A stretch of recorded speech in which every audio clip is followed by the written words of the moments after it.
আজকে আমাদের অত্যন্ত আনন্দের দিন। নির্বাচনে আমরা পূর্বে আমরা জনগণকে দেওয়া একটি ওয়াদা, সবচেয়ে বড় ওয়াদা পূরণ করতে সমর্থ হয়েছি আল্লাহর অশেষ রহমতে। তাই আজকে যারা পেলেন প্রায় 2042 জন মা বোনেরা ফ্যামিলি কার্ডের মাধ্যমে 2500 টাকা করে, এটি শুধু তাদের জন্য আনন্দের বার্তা বয়ে আনেনি। আমরা যারা রাজনৈতিক কর্মী, জনগণের ভাগ্য পরিবর্তনের জন্য রাজনীতি করি, আমরা আমাদের কথা কিংবা আমাদের ওয়াদাটা রাখতে পেরেছি। এই কারণে আমরা অত্যন্ত আনন্দিত, আল্লাহর দরবারে আমরা শুকরিয়া আদায় করি। আমি একটি কথা স্পষ্টভাবে বলতে চাই, আজকে চাঁচকা ইউনিয়নে 7 নম্বর ওয়ার্ডের মা বোনেরা ফ্যামিলি কার্ডের আওতায় গেছে।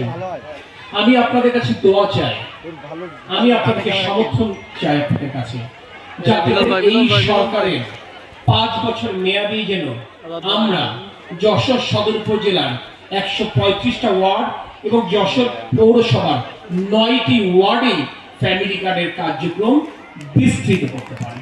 আপনাদের দোয়া যদি থাকে, আপনাদের সহযোগিতা যদি থাকে, ইনশাআল্লাহ আমরা এই কাজটি করতে সমর্থ হব। আমি আপনাদের সকলের কাছে আরেকটি করজোড়ে মিনতি করব, আসুন আমরা সকলে আমাদের প্রিয় প্রধানমন্ত্রী তারেক রহমানের হাতকে শক্তিশালী করি। কারণ তার হাত যদি আমরা সকলে মিলে শক্তিশালী করতে পারি, ইনশাআল্লাহ বাংলাদেশ নতুন করে গড়ে উঠবে। যেই নতুন বাংলাদেশের স্বপ্নে বিভোর হয়ে আমাদের সন্তানেরা, ছাত্র, কৃষক, শ্রমিক, যুবকেরা 24-এর গণঅভ্যুত্থানে অকাতরে জীবন দান করেছে। সকলের উপর আল্লাহর রহমত কামনা করে সকলে সুস্থ থাকুক, দীর্ঘায়ু